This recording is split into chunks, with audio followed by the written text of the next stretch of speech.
Tour 202. Lepo pozdravljeni. Danes nas čaka veliko zanimivih tematik. Govorili bomo o končanem ženskem džiru, ki ga je dobila Demi Vollering, Urška Žigart pa je spet končala med najboljšo deseterico na 8. mestu.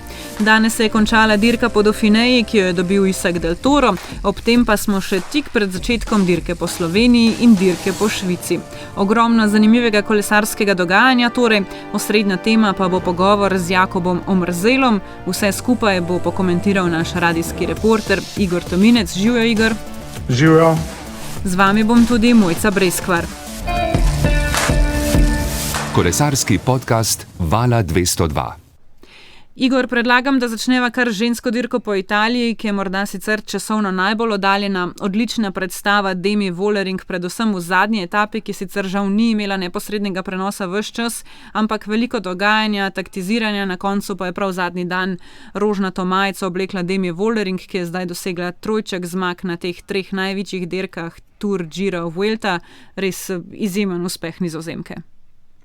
Ja, čeprav je rezultat star teden dni, mislim, da si zasluži, da ga pokomentiramo v tem našem podcastu. Bil je to res lep zaključek dirke po Italiji, tudi takšen za taktične sladokusce. Lepo je Demi Vollering svojo ekipo FDŽ in z tisto zadnjo pomočnico lomila do zadnjega dne vodilno rojakinjo Ano van der Breggen in jo potem na dobesedno zadnjem vzponu, in to v zadnjem kilometru zadnjega vzpona, tudi dokončno zlomila, se odpeljala naprej, potem ujela beg etape, ki je pomagal na ta način, da si je potem na ravnini ustvarila dovolj veliko prednost in tudi dosegla zmago. Mislim, da je več kot zasluženo. Ana van der Breggen pa je drugič zapored, potem ko je na Vuelti zadnji dan izgubila skupno zmago, to naredila še na Giru, kar je kar nekoliko boleče, ampak ta hip je brez dvoma Demi Vollering najboljša kolesarka na svetu, predvsem ko govorimo o teh večetapnih preizkušnjah. Torej zares fantastična predstava in na koncu lahko rečemo, da poleg nje še Nemka Antonija Niedermayer, izjemna predstava, tako da na koncu je druga Nizozemka van der Breggen pristala celo na 3. mestu v skupnem seštevku. Za Demi Vollering ne moremo reči, da je odkritje, za drugo uvrščeno Antonija Niedermayer pa rezultat kariere za zdaj in tudi zares fantastičen zaključek. Bila je v tej ubežni oziroma vodilni skupini zadnje etape skupaj z Demi Vollering in tudi zmagovalko etape domačinko Elizo Longo Borghini, ki se je izjemno veselila zaradi številnih težav v letošnji sezoni tega, da se je zdaj vrnila na stara zmagovita pota in končala dirko z etapno zmago. Predzadnja etapa žal ni bila povsem taka, kot so jo načrtovali organizatorji. Bila je prekinjena kilometer pred vrhom Colle delle Finestre zaradi gmote ledu, ki bi lahko zdrsela na traso. Urška Žigart pa je znova dokazala, da se lahko kosa z najboljšimi, na koncu skupno na 8. mestu, kar je še eno mesto više kot lani in lahko res še enkrat več rečemo, da premika meje slovenskega ženskega kolesarstva. Ja, tokrat 8., na Vuelti 6., vendar je treba vedeti, da je Giro ponudil hujšo mednarodno konkurenco kot Vuelta, tako da bi 8. mesto lahko na nek način celo ovrednotili više kot tisto 6. na Vuelti. Urška Žigart dela velike korake, v tem trenutku vidimo, da sodi med 10 najboljših na svetu pri teh večetapnih preizkušnjah.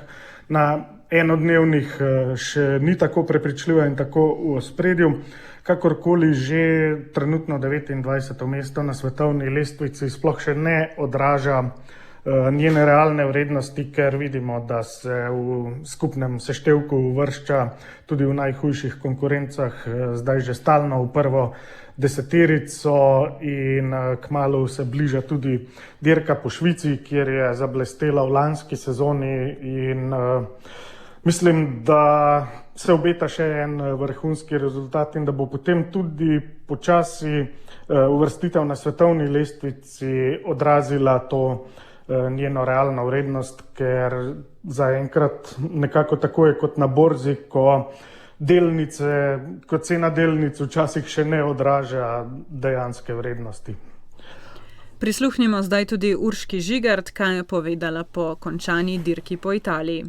Zadnja etapa res skozi daske od prvega klanca. V bistvu smo skoraj vsaka sama vozila skoraj cel dan, tako malo smo se polovile, pa to je. Pol sem še čist malo nekaj padla, pol smo še malo zadnji ostale, ampak ja, na srečo na koncu vse super.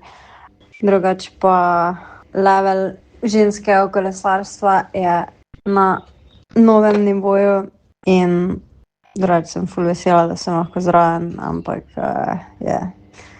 je kar težko vse skupaj. Ja, raven ženskega kolesarstva se dviguje vsako leto. Igor, kdaj pa misliš, da bomo Urško lahko spet spremljali morda na ženskem turu? Nazadnje je tam dirkala leta 2022. Ja, slej ko prej, ker v ekipi bodo nekako do tega zaključka morali priti v letošnji sezoni, njen nastop ni predviden. Mislim pa, da bodo verjetno do tega prišli že v naslednji sezoni, vendar je tu tudi ena težava. Mogoče smo lahko celo bolj zadovoljni, da dobiva priložnosti na Vuelti na Giru, kjer je kapetanka ekipe skupaj z Belgijko Lore Schepper. Imata nekako deljeno kapetanstvo oziroma obe zaščiten status v ekipi, medtem ko, če bi na turu morala biti pomočnica, potem verjetno uvrstitev v prvo deseterico lahko že vnaprej odpiše, ker bi pred zaključki etap porabila že preveč moči, tako da ja, ambicija zagotovo je na nek način, po drugi strani pa je treba tudi trezno premisliti, kje so največje priložnosti za vrhunske uvrstitve. Morda pa se bo tako dokazala na teh ostalih dirkah, da bo morda tudi na tur lahko šla v vlogi recimo sokapetanke. Ja, bomo videli. Torej, ima še kar dolgo pogodbo zdaj, do leta 2028 najmanj, bo dirkala na najvišji svetovni ravni in držimo pesti, da se čim prej tudi na največji ženski dirki preizkusi v vlogi kapetanke. Kot sem omenila že na začetku, bomo kmalu slišali tudi pogovor z Jakobom Omerzelom, najboljšim mladim kolesarjem lani na dirki po Sloveniji in zmagovalcem tako imenovanega Baby Gira. Igor, ti se pogovarjal z njim, s čim te je morda najbolj navdušil, prepričal, morda s kakšno miselnostjo ali ne vem, kaj te je navdušilo? Ja, pri Omerzelu me najbolj navdišuje to, da ima izredno postavljeno glavo na pravo mesto, ker v kolesarstvu vemo, da noge so en del tega, kar potrebuješ za vrhunske rezultate, drugi del pa je glava in pri Omerzelu zaenkrat oboje odlično napreduje in mislim, da bomo že na bližajoči se dirki po Sloveniji ga videli, se je tudi namreč izredno načrtno na višini pripravljal za to dirko, skratka v super izvedbi. 20-letni kolesar, ki zelo dobro zna izraziti tudi svoje misli, če pomislim nase, koliko pametnih stvari bi pri 20-ih sploh bil sposoben izustiti, potem skozi to prizmo mislim, da lahko nekako zelo visoko cenimo že zdaj Jakoba Omerzela, ko pa v bistvu sploh še ni resno začel svoje kariere na najvišji ravni. Se mi zdi, da je to res, da včasih, ko nekateri tako mladi in uspešni športniki tako zrelo razmišljajo in odgovarjajo vsem nam medijem, novinarjem, Da smo kar presenečeni. Ja, in da pozabimo, kako mladi so že, ne? Da je pred njimi res še veliko stvari. Tako, ja, ker enako navdušen sem tudi nad Francozom Paulom Sexasom, ki je še eno leto mlajši. Neverjetno, kakšne generacije zdaj odraščajo. Včasih smo imeli velike težave novinarji, ko smo intervjuvali športnike tja nekje do 25. leta, zdaj pa prihajajo druge generacije, ki enostavno, kot kaže, že iz osnovne šole naprej so vsi sposobni dajati briljantne odgovore na vprašanja. No, tudi Jakoba boste poslušalci lahko kmalu slišali, še pred pogovorom pa bomo zdaj le slišali enega trenutnih zvezdnikov zasedbe Bahrain Victorious, Mateja Mohoriča, o morebitnem prihajajočem zvezdniku, torej Jakobu Omerzelu, najprej o strategiji dela z mladimi v slovensko obarvanem Bahrainu in potem še konkretno o pričakovanjih glede 20-letnega najbolj svežega slovenskega kolesarja v svetovni seriji. Z Matejem Mohoričem se je pogovarjal Dare Rupar. Ja, naša ekipa je že nekaj let nazaj sprejela odločitev, da bo veliko fokusa usmerila na podmladek, počasi, ampak vztrajno se zdaj sadovi tega dela odražajo v tistih mladih, ki prihajajo. Niso več novinci, nekateri tisti od njih, ki so zdaj zasijali, so že nekaj let pri nas in se že nekaj let učijo in mi poskušamo svoje izkušnje čim bolj predajati njim. V sodobni dobi presežka informacij in senzorjev in vseh mogočih podatkov, ki jih lahko analizira tudi umetna inteligenca, je sicer tisti fizični del priprave včasih še najlažji. Bistveno težje jim je predati vse ostale izkušnje, ampak moram reči, da se ta strategija izkazuje za pravilno in da se kažejo sadovi tega dela in zagotovo je tudi v prihodnje, jaz bi rekel, da se veselim prihodnosti ekipe in se vidi, da smo na dobri poti in upam, da tudi v prihodnje se bo to izkazalo za resnično in da tako nadaljujemo. In če sva prav konkretna, kaj pričakuješ, kaj napoveduješ prav za Jakoba Omerzela, kaj bi mu svetoval, kaj je pomembno. Sam si bil svetovni prvak, ko si prišel zraven, vsi smo te videli v vlogi najboljšega na svetu, pa se potem ni vse razpletlo tako, kot si najbrž tudi sam želel. Ne, se ni, ampak mislim, da nisem bil v takem okolju, kot ga je zdaj deležen Jakob. Z mojimi izkušnjami bi rekel, da se je odločil pravilno in se mi zdi, da je v dobri sredini, ki dobro pazi nanj in ga čuva, tako da ne polagam nobenega dodatnega bremena ali nobenih rezultatskih pričakovanj, ker sem s svojimi izkušnjami znanjem prepričan, da bo dosegel mnogo lepega in verjamem, da je tudi sam, ne bom rekel neočakan, ampak da ima že sam dovolj fokusa na tem, da trdo dela in da se ne ozira preveč na mnenje drugih in da se fokusira na tisto, kar je res pomembno. Zdaj smo bili skupaj na Tenerifih in je zelo umirjen, zelo fajn fant, vidi se tudi, da prihaja iz zelo urejene družine in da ima zelo pošlihtane stvari v glavi, kar sicer ne velja za čisto vse kolesarje, za vse mlade kolesarje v naši ekipi, ampak se vsi trudimo po svojih močeh in jim poskušamo čim bolj pomagati, tam, kjer so še možnosti za napredek. Zdaj pa vendarle posvetimo pozornost Jakobu Omerzelu, članu ekipe Bahrain Victorious. Jakob Omerzel, najprej lep pozdrav v našem podkastu. Pozdravljeni. Bliža se dirka po Sloveniji in bom začel kar nekako s tem najbolj aktualnim dogajanjem. Ali ste sredi intenzivnih priprav za to domačo prireditev ali morate toliko dni pred začetkom že malo gledati tudi na to, da se noge spočijejo? Ne, točno tako, kot ste rekli na začetku.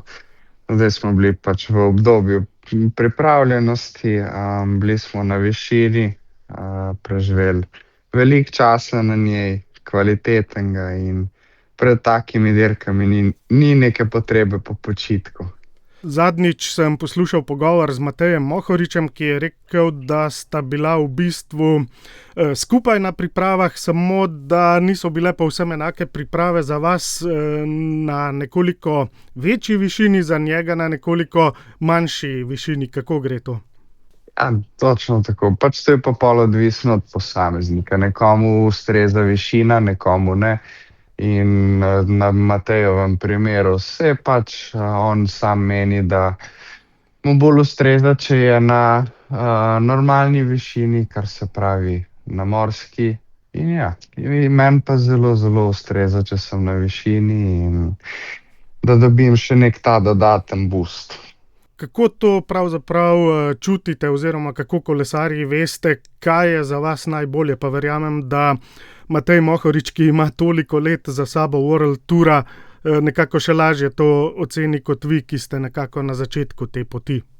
Praksa dela mojstra oziroma vaje dela mojstra in pač ja, če ti svoje telo, če imaš že priliko, da ga poznaš toliko in toliko let, vsak dan si na kolesu, treniraš, prehrana, pač vidiš, kakšne so tvoje navade, kaj ti ustreza, kje se dobro počutiš in v bistvu to sploh ni tak problem ugotoviti, pač kaj ti paše generalno. Ja, vsi, ki so delali kdaj z vami, so mi rekli, da ste izredno bister fant in me zanima, če vam to res pomaga pri tem, da tudi znate prisluhniti svojemu telesu oziroma sprejemati prave odločitve. Ja, jaz bi rekel, da imaš lahko v obeh primerih ja in ne. Ampak ja, recimo bom rekel, da ja, zaradi tega, ker vseeno je zelo nevarnost, da se lahko pretreniraš, da lahko delaš pač različne neumnosti, ki jih pač sicer bi. Ampak ja, pač vsak ima svojo glavo, jaz vem, kako bom jaz odreagiral, kaj se bom jaz odločil in ponavadi zmeraj probam narediti to v prid sebe oziroma v prid moje pripravljenosti in ja, jaz bi rekel, da je kar v prid meni.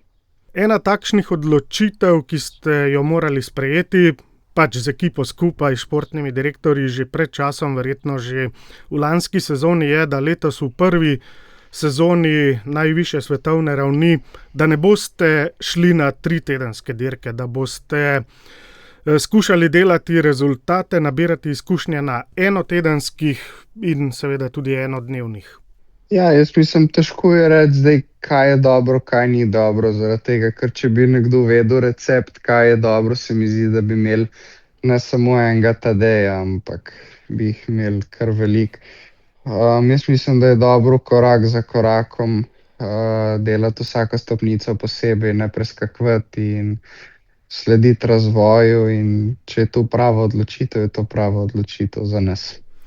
Zdaj boste kapetan na dirki po Sloveniji, kar pomeni, da merite na sam vrh, tudi konkurenca, predvsem Florian Lipovic, bo res hud zalogaj, pa me zanima, kako gledate na dirko, ki prihaja. Ja, sicer letos imamo problem zaradi tega, ker štartate samo 2 World Tour ekipi na štartu, ampak glede na to, da so samo 2 ekipe, je Bora pripeljala kar zanesljive fante taki, ki je bil kot Florian Lipovic v generalnem seštevku na Touru. In pač po eni strani to da nek zelo velik izziv zame, zaradi tega, ker je tu veliko ime, ve se, da je ta fant sposoben in toliko bolj, če meni uspe narediti rezultat, če mi uspe biti zraven, pač je to zame samo plus. Tako da pozdravljam to z velikim nasmehom in neko pripravljenostjo na štartu. Saj, ko pravite, da je problem v tem, da boste samo 2 ekipi najvišje svetovne ravni, mogoče po drugi strani to ni problem, ker vemo, da je prav dirka po Sloveniji v preteklosti že izstrelila še više marsikaterega slovenskega kolesarja in ja, letos bodo oči uprte v vas, to je dejstvo in z dobrim rezultatom nekako boste še bolj si utrli pot v svetovno serijo. Ja, tudi na to ciljam. Pa tudi pač razlika je tukaj samo v načinu dirkanja, zaradi tega, ker ko je več ekip na štartu, World Tour ekip na štartu, so tudi dirka drugači in pač ja, vse je treba malo prilagoditi, ampak na koncu koncev to je še zmeraj dirka, zelo dobra dirka, zelo lepa dirka z ekstremno kvalitetnimi kolesarji na štartu. In ja, sigurno je lahko tudi neka izstrelitvena deska zame in se že veselim. S Florianom Lipovicem v bistvu sta se od bliže že mogoče nekoliko spoznala na letošnji dirki po Kataloniji. Za vas je bila to vstopnica na dirke svetovne serije. V moštvu svetovne serije ste tako ali tako že od začetka sezone oziroma je že bilo sredi lanske jasno, da bo tako. In me zanima, če ste ga lahko na tisti dirki kaj poanalizirali. Ne, na tisti dirki ga nisem nič analiziral, šele prihajajo sem iz poškodbe in oziroma smo imeli malo zapletov na začetku. Mi so bile takrat vloge čisto drugačne, kakor trenutno, ampak ja, ugotoviš, da fantje so vsi zelo na visokem nivoju in vse je tako, kot mora biti. So pa vsi tudi iz mesa in krvi. Ja, točno tako. Kar pomeni, da ima vsakdo tudi kakšno šibko točko. Ja, vsi smo iz krvi, kosti pa iz kože, tako da noben ni drugačen, vsi so premagljivi, tako da to je to. Vi ste takrat marca na Katalonijo prišli po poškodbi kolena. Začetek sezone se vam je letos malo zamaknil, če se zdaj premakneva na sam začetek. Zakaj pravzaprav je šlo, ali za tisto, kar že omenjate, da je lahko kolesar tudi pretreniran, ali je šlo za kakšen padec, kje se je zapletlo na tisti točki? Na začetku je bil, se mi zdi, da miks vsega, mogoče moja telesna pripravljenost ni bila na najboljši ravni, zaradi tega, ker tudi mora biti telo v nekem balansu in moraš imeti celo telo pripravljeno tako, kot se zagre. Če je en šibek člen, lahko s čim drugim začneš kompenzirati. In pri meni je sem do tega prišlo, da smo mogli malo prilagoditi treninge in začeti znova. Kar pomeni, da vendarle vstop v svetovno serijo ni tako enostaven, kot se zdi na prvi pogled, ko spremljamo vašo kariero od daleč. Da se lahko Ne, definitivno ni enostaven. Tudi če sem jaz mogoče šel v World Tour serijo z malenkost drugačnim pristopom še zmeraj. Je bil prestop zelo velik iz U23 in je potrebno kar nekaj časa, kar nekaj volje in truda, da se vse prilagodi in da se začne nazaj lepo v rutino postavljati stvari in Je tudi v bistvu pričakovano, da za ta level potrebno kar nekaj volje in truda. Kje pa bi rekli, da je največja razlika letos od lanske sezone, ko ste bili pa član razvojne ekipe? V bistvu je pa tako, da je vse prepleteno in da skoraj da delate z istimi ljudmi. Delam z istimi ljudmi, samo catch je v tem, da se jih je še veliko dodalo, kar pomeni, da je ogromno ljudi okoli mene, ogromno novih kontaktov tudi. In tudi kar nekaj je potrebno kar nekaj časa, da sem se jaz privadil. Še zmeraj imaš veliko ljudi okoli sebe, ki jih sicer prej nisi poznal, zdaj si pa v dnevnem kontaktu. Ampak pač to je del World Toura in trenutno brez tega si težko predstavljam World Tour in sem se že zelo lepo navadil. Kako se nekako vklopite v ta kolektiv svetovne serije? Recimo, je večja motivacija trenirati v veliki skupini ali se nekako bolje lahko fokusirate na trening, kadar trenirate sami? Jaz imam kar taka obdobja. Včasih zelo pozdravljam, da se pač vozimo v skupini, da imam neke fante okoli sebe oziroma da smo z ekipo skupaj. Pridejo pa tudi obdobja, ko se res hočeš fokusirati na svoj trening in lahko res kvaliteten trening narediš sam. In ja. Ja, zdaj govorila sva prej o dirki po Kataloniji, kjer vam še niso dali kapetanske vloge, ste pa seveda svoje vloge odlično opravili kot pomočnik. Potem pa je prišla tista dirka po Alpah, kjer pa ste že vstopili v kapetanske čevlje in me ta preskok zanima, kako je bil za vas pojaviti se potem kot glavno ime na dirki po Alpah. Ja, zato je bilo kar pričakovano iz strani mene, ker vseeno Katalonija je World Tour dirka, Alpa je na pro levelu dirka, kar pomeni, da je isti level kot Slovenija. Jaz nisem bil nič presenečen, vedel sem že od začetka sezone oziroma že pred sezono, ki imamo sestanke, da pač Alps bo ena izmed glavnih ciljev. In mogoče nisem bil najbolj srečen po Alpsu z mojo uvrstitvijo, ampak vseeno. Sem se znašel zelo dobro v tej kapetanski vlogi. Ali je letos načrt, da boste kapetan na teh Pro Series dirkah, med katere sodi tudi dirka po Sloveniji, ali boste doživeli v kapetanski vlogi ognjeni krst tudi na World Tour dirki? Ja, definitivno je letos prioriteta, da sem kapetan na Pro dirkah. Za World Tour dirko pa se mi zdi, da treba še malo počakati oziroma treba dati čas in delati korak za korakom, tako kot sem že rekel. Ampak v prihodnosti jaz kar trdno verjamem, da bom. Ena od teh, na kateri ste bili kapetan, je bila tudi dirka po Madžarskem. Predvsem vas poznamo nekako kot hribolazca, oziroma vsaj v tem začetnem delu kariere. Zakaj potem dirka po Madžarskem, ki pa v bistvu ima več ravnine kot pa gorskih ciljev? Ja, še zmeraj smo upali, da se bo dirka odvila v našo prid. Vseeno je bilo malenkost eksplozivnejših klancev, kar seveda ne leži najbolj meni.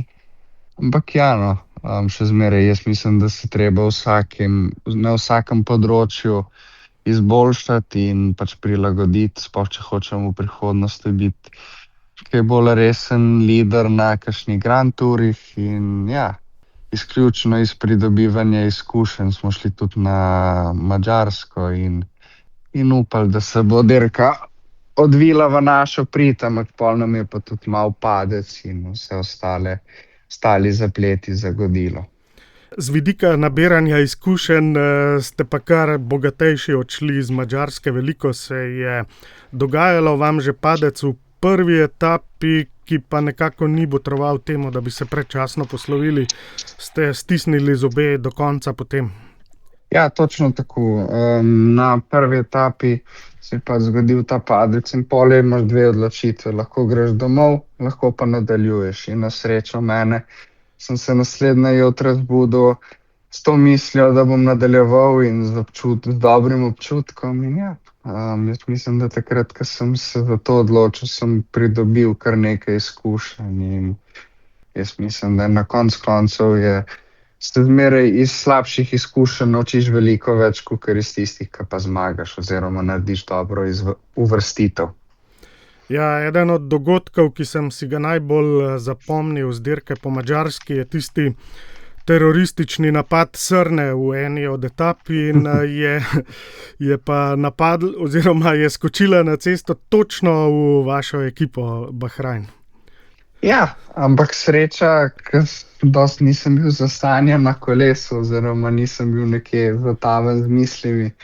In sem to srno že prej videl in v bistvu me ni presenetila toliko. Presenetila je bolj kamero, ki je šele skočila na cesto in hvala Bogu se ni nič zgodilo, nobeden ni bil na tleh od nas, kar je super. Kar je najbolj pomembno, mogoče pa tam po Dolenjskem, kjer trenirate oziroma vsaj ste največ v mladinski konkurenci, da ste že kakšen takšen dogodek dali za sabo in tudi po tej plati nabrali izkušnje. Ja, točno tako, ni bilo prvič, da bi videl srno že pred sabo na kolesu. Zanimiva situacija. Nosite tudi majico državnega prvaka iz prejšnje sezone. Letos bo državno prvenstvo v vaši neposredni bližini, v Gabarju. Kakšni so načrti? Še podaljšati lastništvo majice za kakšno leto? Ja, načrti sigurno so. Nastopil bom na državnem prvenstvu, letos tudi na kronometru in ja, mislim, še zmeraj z nekim ponosom se nos dres državnega prvaka in tudi vnaprej bi zelo dobro pozdravljal, če bi lahko nosil ta dres. Bomo pa videli, kaj bo, se ne obremenjujem. Ja, že iz mladinskih kategorij ste vajeni tega dresa s slovensko zastavo in glede na to, da se bo težko navaditi na navaden moštveni dres, je najbolje, da se kar izborite, da jo nosite še naprej. Točno tazga mnenja sem tudi jaz, tako da jaz ne bi rad dresa omenjal in če lahko obdržim, bom zelo srečen. In ja, bomo videli. Vprašal bi vas še o eni kljukici v vaši karieri in me zanima, kako vroči so želje, kako vroči so načrti, da bi pa letos bili tudi v ekipi s Tadejem Pogačarjem in ostalimi velikani slovenskega kolesarstva na največjih tekmovanjih. Ja, že od samega začetka smo se tudi o tem malo pogovarjali. Vse je odvisno, kako se razplete sezona. Kje bom jaz tisti čas, če bom imel čas, da grem na svetovno oziroma evropsko prvenstvo. Ampak ja, z največjim veseljem bi tudi jaz nastopil na teh dirkah in bil tam s fanti. Bomo pa videli, kaj bo.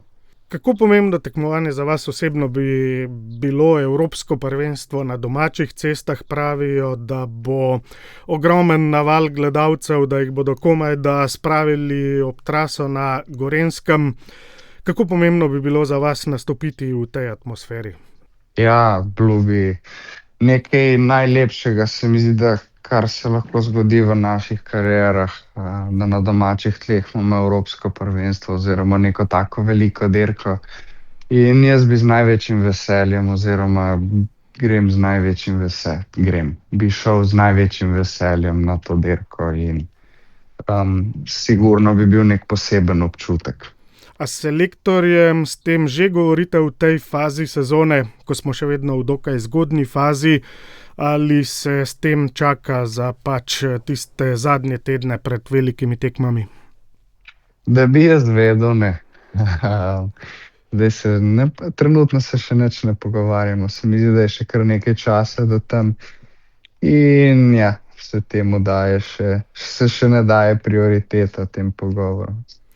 Koliko je v kolesarskem svetu pomembno biti del nekega zmagovitega moštva, tudi če ste samo pomočnik, se gleda vse skozi prizmo, da sam dosežeš vrhunski rezultat, ali je izjemno pomembno ob koncu kariere reči tudi: bil sem zraven, bil sem izredno pomemben člen ekipe takrat, ko se je osvojilo to in to, ta in ta naslov. Kolesarstvo je ekipen šport in jaz sem tega mnenja oziroma pač moje stališče je tako, da tudi tam, kjer sem pomagal, sem izjemno ponosen in tudi to šteje. Sploh pa nekaj takega, kar bi bilo evropsko prvenstvo ali podobne dirke. Ja, šteje tudi to, da si bil zraven, da si nekaj pomagal, da si pripomogel k tej zmagi oziroma k tej uvrstitvi. In ja, kar se mene tiče, to šteje. Vprašal bi vas malo o vašem kolesarskem ozadju, ali imate tudi vi, ne vem, tako kot mnogi preostali v svetovni seriji ali pa mnogi slovenski asi, neko predznanje tudi z gorskim kolesom. Vem pa, da denimo je velodrom tudi izredno močno zaznamoval vaše treninge oziroma jih najbrž še vedno. Kakšno je to ozadje vašega vzpona proti svetovnemu vrhu? Kar se tiče mojega ozadja, je bil edini moj družinski član, ki je bil moj brat, da je bil kolesar. ki je 5 let starejši in pa zaradi njega sem tudi začel vso to zgodbo. On je bil razlog, da se me je povleklo v kolesarstvo.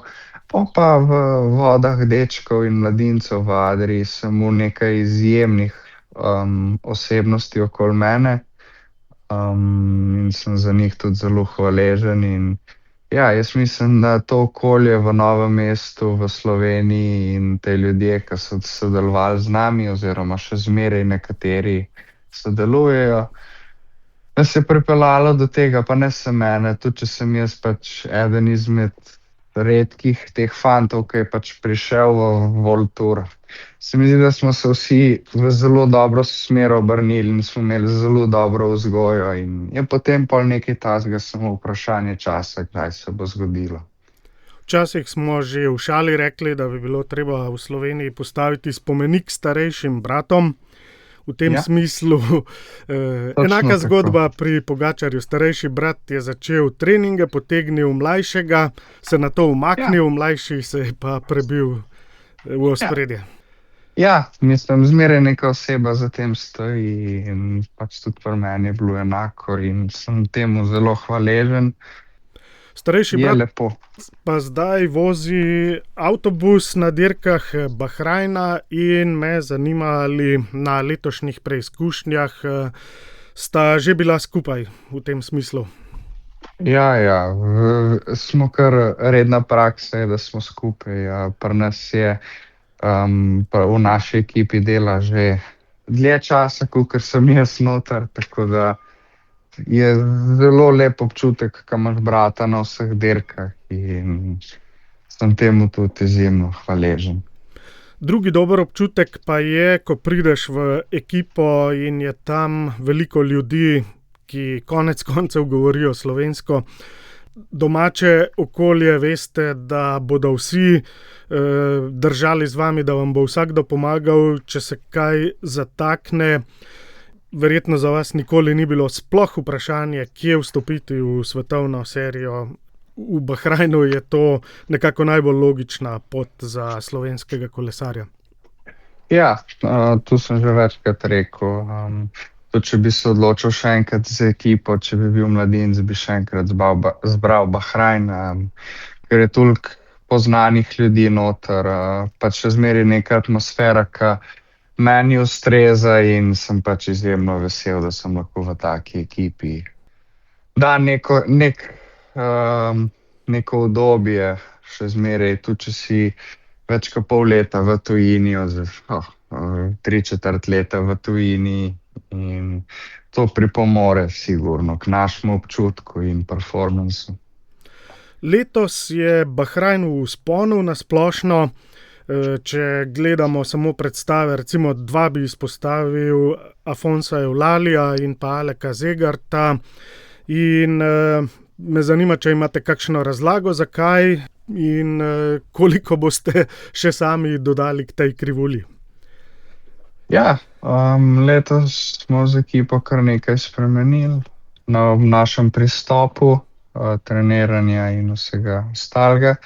In se pač to pozna na nas, na fantih in pač tudi, če sta ona dva do trenutka ustvarila najbolj odmevne rezultate, smo tudi ostali fantje v enaki pripravljenosti in je samo vprašanje časa, kdaj se bo to zgodilo. Nekaterim se je že, nekaterim se nam pa še bo.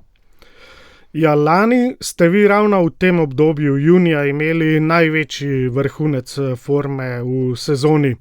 Ali je bilo tako temperano, ali je že iz preteklosti nekako to za vas ugoden letni čas? Se pravi, zdaj počasi lahko tudi letos pričakujemo vašo popolno eksplozijo. Ja, maj, julij, junij so moji meseci oziroma so meseci, v katerem se zelo dobro počutim. In bomo videli, če bo vse naklonjeno meni, sigurno bo tudi nekaj moje eksplozije pridane. Ja, zakaj je tako? Ali morajo biti temperature tudi prave, da, kako bi rekel iz žargona Formule 1, ogrejete gume na pravo temperaturo? Za ta odgovor ne vem, oziroma za to vprašanje ne vem odgovora, ampak Jaz mislim, da je pač potrebno nekaj časa, da se prevadim, da dobim neko določeno količino treninga, sploh zdaj, ko sem še bolj na začetku moje kariere. Menim pa tudi tega, da po tolikih in tolikih kilometrih bo tudi tu prišlo, da bo čez celo sezono oziroma da ne bo samo koncentrirano na te mesece. Kolikokrat na sezono pa lahko kolesar vašega kova doseže ta res vrhunec forme, da je sposoben prav zmagovati dobesedno v vsaki konkurenci, ker imamo mogoče s Pogačarjem pred tem Rogličem malo izkrivljeno sliko, ker sta oba dobesedno sposobna zmagovati od februarja do oktobra stalno. Ja, jaz mislim, da z leti, z izkušnjami, ki jih pridobiš, se lahko to obdobje kar konkretno poveča, tako kot na njunema primera. Ampak ja, načeloma imaš lahko na sezono 2 pika, vse pa se mi zdi, da to čezdalje bolj veča. Razpon je čezdalje večji. Kako gledate na konkurenco na dirki po Sloveniji? Ste že dobili notranje informacije, kdo vse bo na startu, da se malo tudi pripravite glede taktike, pa seveda mentalne priprave in tako naprej? Mislim, relativno je, kdo je na štartu. Pač ve se, da je Red Bull na štartu z dobro ekipo, uradne štart liste še ni vzunaj. Ampak ja, na koncu rabiš vedeti, kakšna je trasa. Zdaj taktike se zmeraj ugibajo, ampak se mi zdi, da to tudi ni toliko pomembno. Pomembno je, da sem jaz prepričan vase in da smo z ekipo naredili zelo dobro delo pred tem in to je to. Vemo, da bo odločal Vršič. Kako pa boste preživeli etape do Vršiča? Ali se boste držali povsem spredaj, oči na pecljih, ali boste, ne vem, se skušali do tiste kraljevske etape skriti pred vetrom in pred pogledi javnosti? Ne, jaz mislim, da 5-etapna dirka ni prav dolga dirka in nimaš ogromno časa, da bi se koncentriral samo na eno etapo. Je pa res, da je letos v letošnji izvedbi Tour of Slovenija ni edino predzadnja etapa, ki bi bila zelo zahtevna. Imamo tudi 3. in 5. etapo, ki je izredno zahtevna in bomo videli, kako se bo razpletlo. Koliko pa vam je ta hip jasno za program nadaljevanja sezone? Zdaj vemo za dirko po Sloveniji, vemo za državno prvenstvo v obeh disciplinah. Kaj pa potem, ali je potem na vrsti počitek ali priprave za naslednje preizkušnje? Ja, potem je zelo kratek počitek, potem grem pa nazaj na višino, na priprave, potem pa vidimo, kakšen je koledar naprej, ampak je trenutno že kar nabasan. Nočete pa govoriti o koledarju v tem trenutku še? Mislim, nabasen je z vidika tega, da je priložnosti veliko dirk je oziroma dobrih dirk, ampak ni pa vse še 100%, ali bom na tej, ali bom na drugi, tako da je. Ja, ponudba v kolesarskem koledarju je res bogata, tako da lahko izbirate kot v kakšni dobro založeni trgovini. Višinske priprave pa torej tudi po državnem prvenstvu, očitno za vas, za kolesarja, za generalno razvrstitev že na začetku kariere izredno pomemben faktor. Ja, pa to je tudi neko tako obdobje, ko greš ti, 3 tedne na neko lokacijo, kjer je fokus na treningu, ni nekega stresa in v bistvu meni to zelo všeč. Lahko se posvetiš kolesarstvu, imaš tudi nekega normalnega prostega časa, kjer lahko odklopiš malo glavo in se res mentalno zelo lepo pripraviš in sprostiš. Koliko pa so v sodobnem kolesarstvu poleg višinskih pomembne tudi, kako bi jim rekel, vročinske priprave, v katerih lahko vedno več slišimo? Ja, to je pa odvisno od današnjih temperatur, ki vemo, da so čezdalje bolj večje in pač se treba tudi temu čezdalje bolj prilagajati in ja, je to en ogromen faktor, na katerega se treba navaditi in pač tudi dajemo velik poudarek na to. Na te vroče dirke, ki bodo v naslednjih letih samo še bolj vroče, se boste oziroma se pripravljate kako, da se samo več oblečete na treningih ali so kakšne bolj sofisticirane metode? Ja, je kar nekaj metod, ampak ena izmed najbolj klasičnih je ta, da se pač oblečeš in da začneš švicati po domače. Imaš pa tudi še različne metode. Dobro, Jakob, želimo vam veliko uspeha in se prav veselimo že bližajoče dirke po Sloveniji. Kaj vas še čaka v teh dneh do začetka? Lepo fokus na Slovenijo, v ponedeljek že gremo na štart prve etape in ja, nič posebnega. Jakob Omerzel bo na dirki po Sloveniji kandidat za zmagovalni oder, ne bo pa prvi favorit za zmago, ta vloga je rezervirana za Florjana Lipovica. Igor, koga morda vidiš kot kandidata, ki bi lahko izzval Nemca iz ekipe Red Bull Bora Hansgrohe?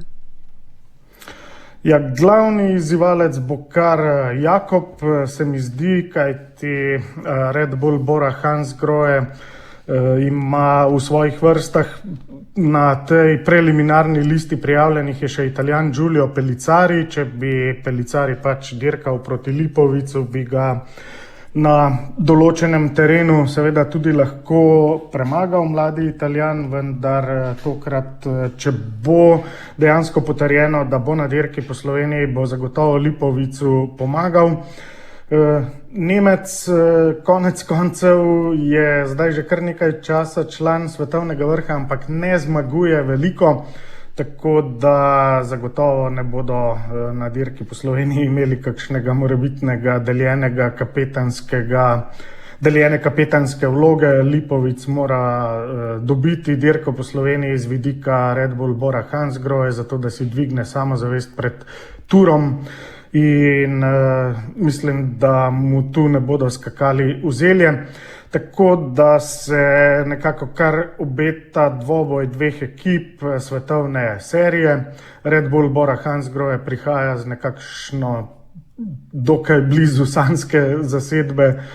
Ne vem, če je prav veliko v zgodovini dirke po Sloveniji prišlo World Tour ekip v boljši zasedbi na dirko, mogoče Pogačarjevi Emirati, kadar so še imeli res močno zasedbo zraven, recimo v tistih letih z Rafalom Majko in tako naprej.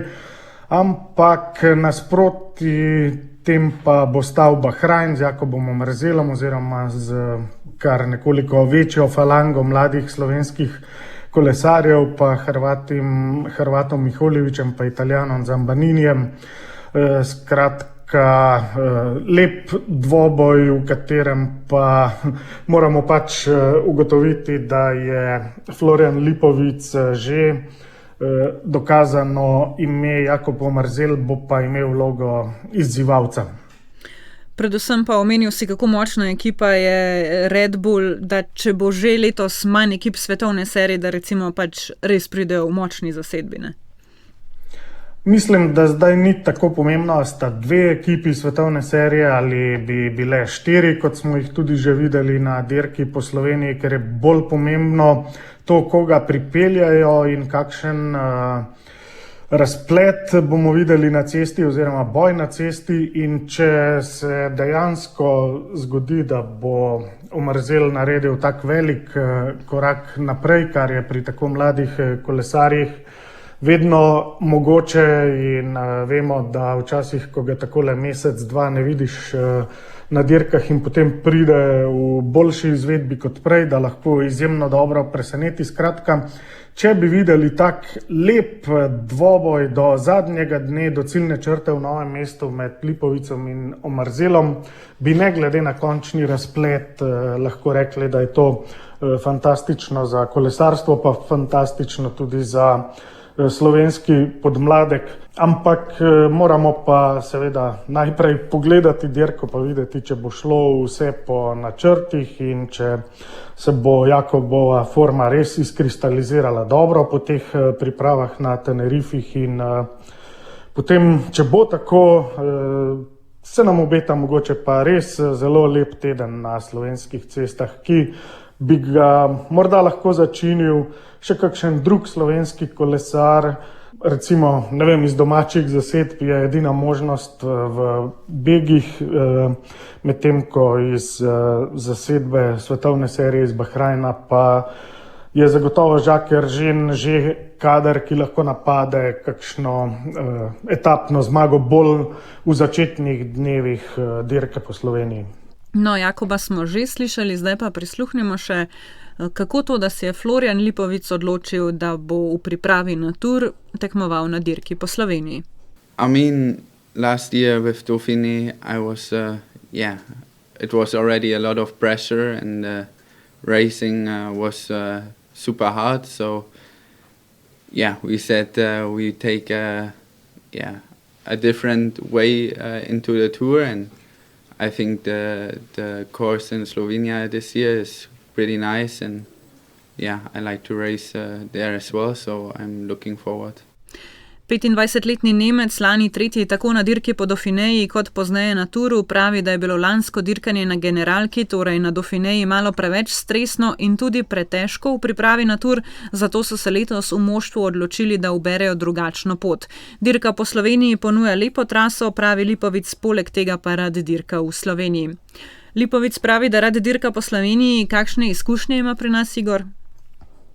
Ja, enkrat je že nastopil na dirki po Sloveniji leta 2023. Moram reči, da ga takrat še nismo kaj prida lovili z našimi mikrofoni, ker še ni bil tako dokazan oziroma je nekako po prejšnji karieri v zimskih športih se šele prebijal skozi vse stopnice do svetovnega vrha. Poleg tega pa ga je še bolezen zdelala tisto leto, tako da niti ni videl ciljne črte v Novem mestu in je predčasno odstopil. Imel je Lipovic v svoji karieri kar nekaj težav z boleznimi in v zvezi s tem je moral tudi na operacijo po lanskem Touru oziroma zaključku lanske sezone.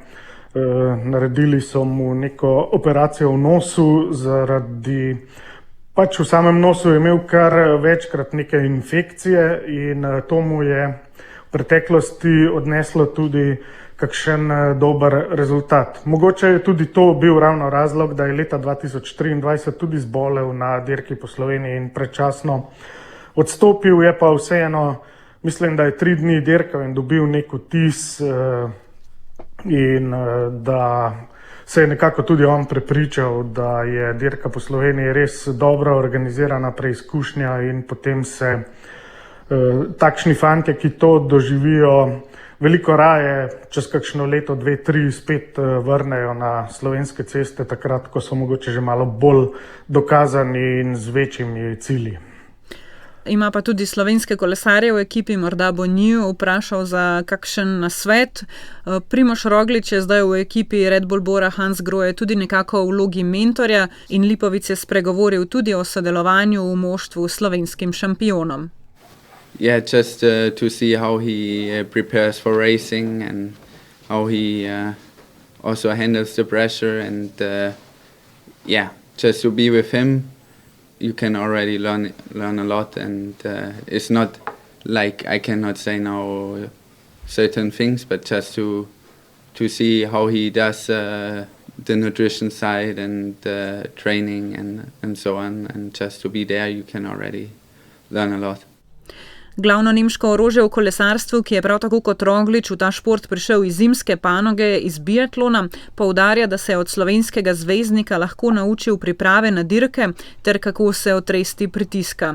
Pravi, da je težko našteti vse podrobnosti, kako lahko pobereš znanje od Rogliča, ampak dodaja, da to sega od pravilnega prehranjevanja do metod treninga in da če si ob njem, se lahko veliko naučiš.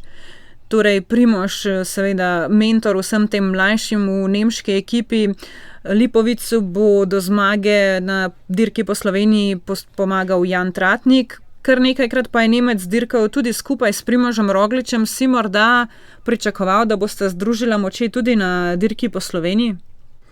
Ja, nekoliko sem takrat, ko smo v začetku maja spremljali dirko po Romandiji, pomislil, da bi Roglič se celo lahko pojavil na dirki po Sloveniji, vendar zdaj se to ne bo zgodilo. Imamo pa informacije, da bo nastopil na državnem prvenstvu v Gabarju, tako da slovenski ljubitelji kolesarstva ga bodo videli lahko na slovenskih cestah še v tem mesecu. Vendar pa je zasedba Red Bull Bora Hansgrohe na dirki po Sloveniji že tako polna fantastičnih imen letos, da tukaj zraven dejansko Rogliča ne potrebujejo. Primoža Rogliča je potem ekipa uvrstila na dirko po Švici. Tam ne bo generalke za Remka Evenepoela pred Turom, ker se bo Belgijec pojavil naslednjič že na samem startu dirke po Franciji. Roglič pa bo, kot kaže, kapetan številka 1 nemške zasedbe na dirki po Švici in bo lovil spet visoko uvrstitev, podobno kot nedavno že na švicarskih cestah po Romandiji, s to razliko, da ne bo ob njem takšnega imena, kot je Lipovic. Sicer pa je Roglič zagotovo pustil velik pečat pri vstopu Lipovica na to največjo svetovno sceno. Medtem ko mislim, da vsaj za kakšen odstotek se je njun odnos malo poslabšal na lanskem Turu, kjer so Rogliču pač v ekipi pustili, da v zadnjem tednu oziroma v drugi polovici Tura dirka na svoj rezultat, da gre v beg, sicer se mu ni posrečilo dokopati se do kakšne etapne zmage, niso pa Rogličeve vloge lani na Turu popolnoma podredili temu, da bi pomagal Lipovicu, ki pa je na koncu vseeno bil tretji bi pa tudi bil, če bi imel Rogliča za pomočnika ali pa če bi imel še 5 podobnih kolesarjev za pomočnike, ker pač 3. mesto je bilo največ, kar je bilo Lipovicu dosegljivo na lanskem Turu. Tako da, zdaj v zadnjem delu kariere je vseeno rahla težava to, da je Roglič rojeni šampion in ni ustvarjen za pomočnika in si vedno nekako izposluje to, da lahko dirka na svoj rezultat, če ne generalno pa na etapne uvrstitve.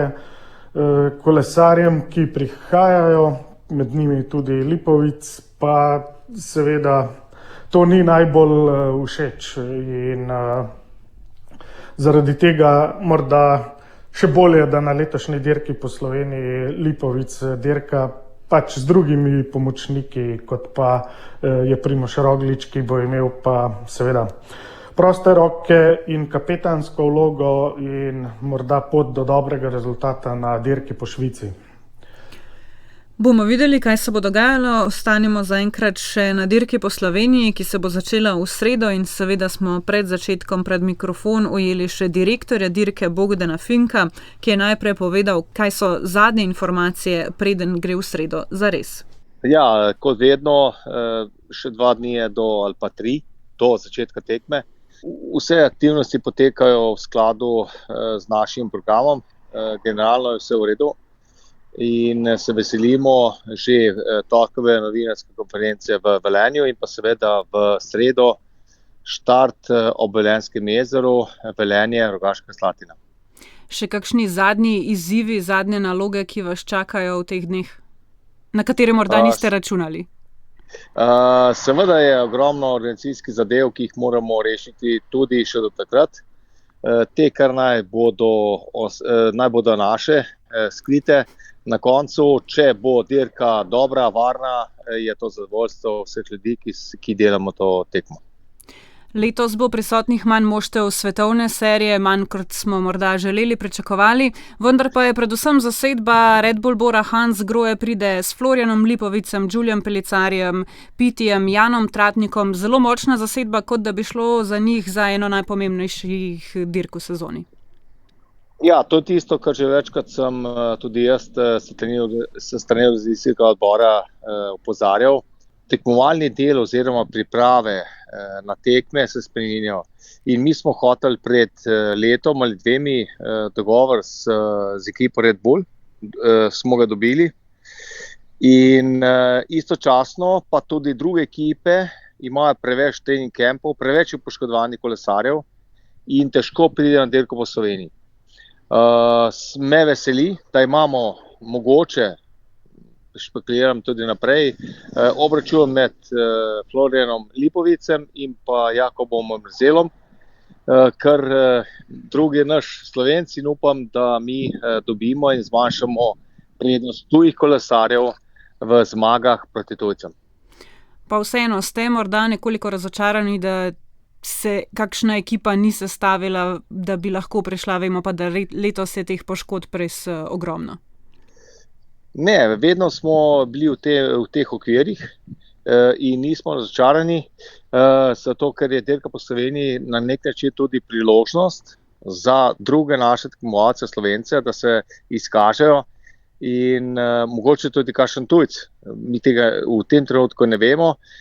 Vedno govorim, da leta 2015 je Mikel Nieve izgubil nastop na Tour de France, ker ga je premagal Primož Roglič. In zdaj mogoče kakšen drug mlad pride v to igro in mi njega zdaj še ne poznamo. Ker vidite, da šport se spreminja, polno je ogromno mladih kolesarjev, ogromno mladih športnikov, ki opozarjajo nas in dirka po Sloveniji je ena izmed tistih zadev, ki lahko opozori tudi te velike ekipe, to je pa neki novi talent.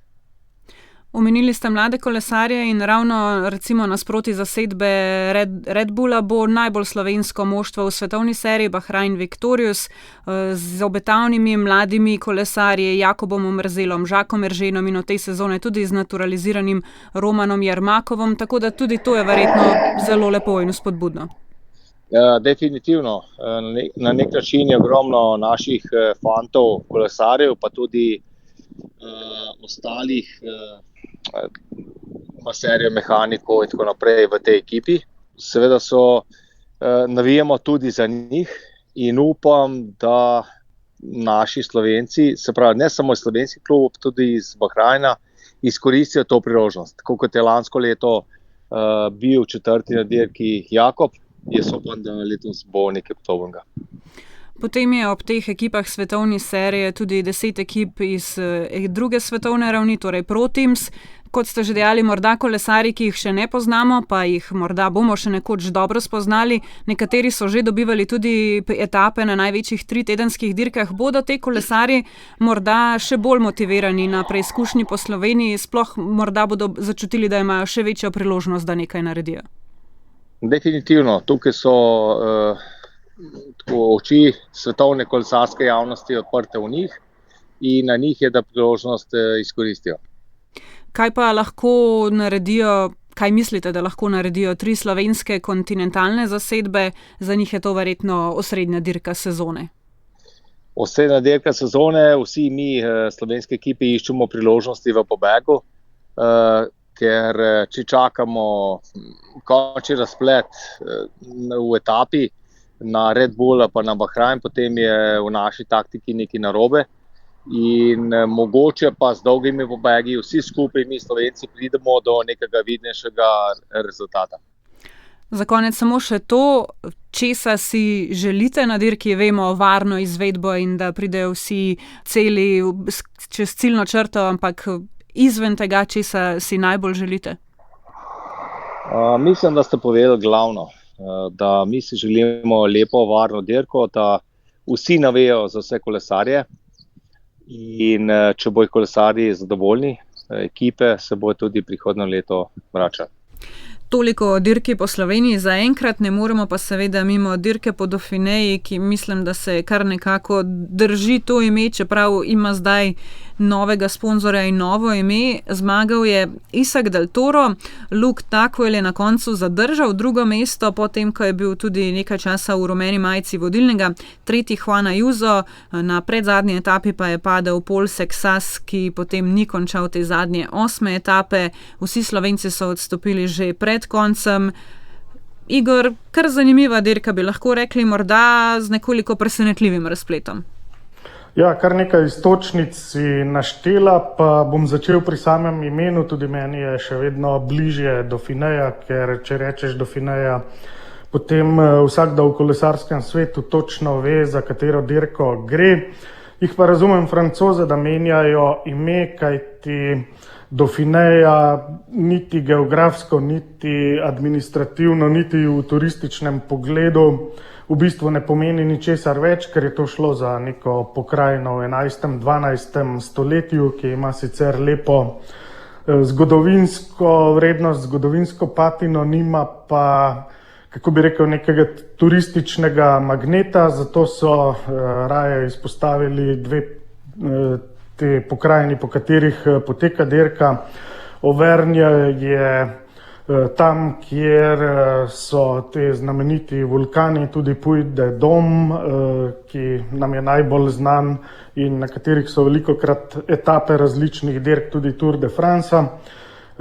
Alpe, Rhône-Alpes pa seveda alpski del, zaključni del te preizkušnje in danes v tej zaključni etapi smo tudi videli Plateau de Solaizon, kjer se bo končal drugi teden letošnjega tura poleti. Kar pa zadeva same rezultate, smo videli, da je v fantastični formi Pogačarjev prvi pribočnik na prihajajočem turu, Mehičan Isak Del Toro, zelo močen in tudi dobro je na zaključnih vzponih razporedil svoje moči, pokazal denimo Juanu Ayusu, kdo je glavni na tej dirki. Medtem ko žal nismo videli Pola Sexasa zaradi tistega padca v najboljši izvedbi, zato da bi dobili pravo sliko razmerja moči, ali je francoski izzivalec trenutno že močnejši od Pogačarjevega prvega pomočnika na bližajočem se turu. Tako da nam bo to vprašanje ostalo pač do samega tura. Zdaj je Pol Sexas v bistvu se prvič v karieri sploh znašel v težavah pred tako pomembno dirko, po tem padcu bo nekaj časa celil svoje rane. To bo zagotovo do neke mere vplivalo na njegovo pripravljenost in ne bo povsem 100% na startu tura. Je pa bila tale dirka tudi dobra šola. Videli smo ga večkrat v letošnji sezoni Sexasa, predvsem na dirki po Baski, kako je se brezglavo spuščal, dirkal tudi takrat, ko ni bilo treba, ko je bila majica že osvojena. In če nam je bil takrat všeč, kako v vsakem trenutku dirke napada na polno, tvega, dirka naprej, skuša še povečevati prednost in navduševati gledalce, pa je tokrat na tej dirki tudi dobil eno lekcijo, da pa mogoče prav vsakega spusta ni treba odpeljati 100% ali 120%, da je včasih tudi treba malo stisniti zavoro in premisliti, kdaj je bolje porabljati moči ali pa uporabljati veliko tveganje. Tako da zdaj Sexasu v zadnji etapi ni ostalo drugega, kot da je predčasno odstopil, drugače bi samo po nepotrebnem porabljal moči in si še nabiral zaostanek, kar ne bi bilo dobro niti za njegovo moralo. Lepo presenečenje pa že omenjeni Avstralec Luke Tackwell. Bil je na pragu tega, da bi edini v dresu Red Bulla poleg Rogliča lahko dobil etapno dirko svetovne serije. To ni uspelo še nikomur drugemu v tem dresu. niti Remku, odkar je prišel, niti Lipovicu, niti komu drugemu, pa če govorimo za etapne dirke svetovne serije, samo Rogliču. In bilo bi kar presenetljivo, če bi bil zdaj Avstralec Stockwell prvi ob Rogliču, ki bi v tem dresu mu to uspelo, ampak malenkost mu je zmanjkalo, ne bi pa nihče pričakoval pred začetkom te Dauphineje, da bo Stockwell na koncu manj kot minuto za Del Torom. Vsekakor zanimiva dirka, upamo seveda, da padec Pola Seksasa ni pustil hujših posledic, prav tako enako velja za Gala Glivarja, ki je odstopil na 7. etapi, prav tako po padcu. Poleg tega pa tudi Matevž Govekar ni startal, ko so se začele te gorske etape, Matej Mohorič pa odstopil zaradi bolezni, tako da upamo, da so vsi slovenski kolesari, da bodo čim prej spet pravi, morda nekoliko presenetljiva tudi slaba forma Joava Almeide, na katerega smo morda računali, da bi lahko pomagal Tadeju Pogačarju, tako da kar nekaj zanimivih stvari, predvsem pa se mi zdi veliko odstopov in veliko kolesarjev ni končalo na te dirke. Ja, se vračamo k tistemu, kar je v izjavi povedal Florian Lipovic, da je letos izpustil Dauphinejo z enostavnega razloga, ker je pretežka, zdaj ko je samo še nekaj tednov do Tura. Veliko moči porabiš, poleg tega pa je vsak dan izredno stresno. Na dirki po Sloveniji vseeno Lipovic si lahko obeta, da bo prvi 2 etapi skušal predvsem izkoristiti malo za ogrevanje, pa potem 3., 4., 5. odpeljal na polno in to je ravno toliko, kar rabi za dvig samozavesti in za dvig forme pred Turom. Ja, na Dauphineji pa je veliko odstopov prav iz tega razloga, ker je to tako zahtevna in stresna in konec koncev tudi precej daljša dirka od Slovenije, pa zdaj tudi od Švice in tako naprej. Pa še en virus je kosil v karavani za povrh in na koncu pridemo do tega, da je skoraj pol kolesarjev odstopilo. Nekateri, moramo vedeti, so odstopili po navodilu moštvenih šefov, športnih direktorjev, tudi samo zato, da ne porabljajo moči v zaključnih 3 etapah, ki so bile povsem gorske, ker za določene tipe kolesarja ne bi imelo smisla tam porabljati moči. Zdaj, je to športno ali ni športno, na koncu za vsakega rečejo, da je imel neke vrste fizične, zdravstvene, kakršnekoli težave, že za nobenega ponavadi ne objavijo samo tako preprosto, da je kar šel z dirke. Skratka, je izredno zahtevna, je pa prednost tega, da je vendarle zdaj do Tura po koncu Dauphineje en teden več časa, kot bo recimo po koncu dirke po Sloveniji ali po koncu dirke po Švici. Najbolj je pa pomembno, v kakšnem stanju kolesar konča vsako dirko, to je pa seveda prvo in najpomembnejše vprašanje. In ta konec tedna je bil tudi sprint v Kebenhavnu. Lepo je bilo spet videti na kolesu Luko Mezgeca in Žaka Eržena. Mezgec je sicer odstopil, Žak Eržen pa končal na 30. mestu, zmagovalca pa Jasper Philipsen v moški in Lorena Vibes v ženski konkurenci. Nestrpno seveda pričakujemo dirko po Sloveniji, pa seveda tudi dirko po Švici, ki poteka istočasno kot ta na slovenskih cestah. Tam pričakujemo nastop Tadeja Pogačarja in Primoža Rogliča, tako da ogromno zanimivega kolesarskega dogajanja se nam obeta v naslednjem tednu tudi spet. Ja, pa še eno dirko bi omenil pred koncem naše današnje oddaje, naj si tisti bolj zagreti ljubitelji kolesarstva ogledajo še zaključek današnje dirke, enodnevne preizkušnje Gippingen v Švici, kjer je bil kar malo kaotičen, da ne rečem bizaren zaključek. Belgijec Liam Slok je ugnal veliko bolj znana kolesarska imena, kot je bil denimo Aleksander Vlasov na 2. mestu ali pa Richard Carapaz na 3.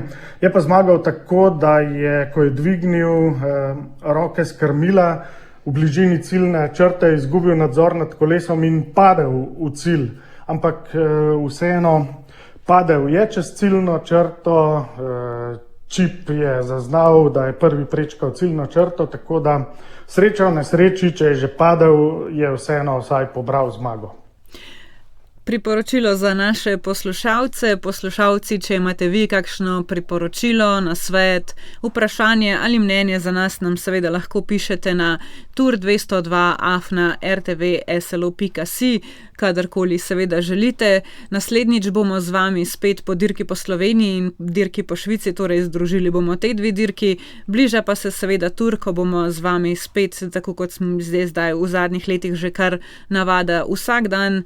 Tako da prisluhnite, spremljajte in seveda pišite za kakšna zanimiva vprašanja, se morda najde tudi kakšna majica Tour 202. Za zdaj pa hvala za pozornost, hvala tudi Jakobu in tebi, Igor, da sta si vzela čas in poslušalci še enkrat hvala za pozornost in se kmalu spet slišimo. Tour 202.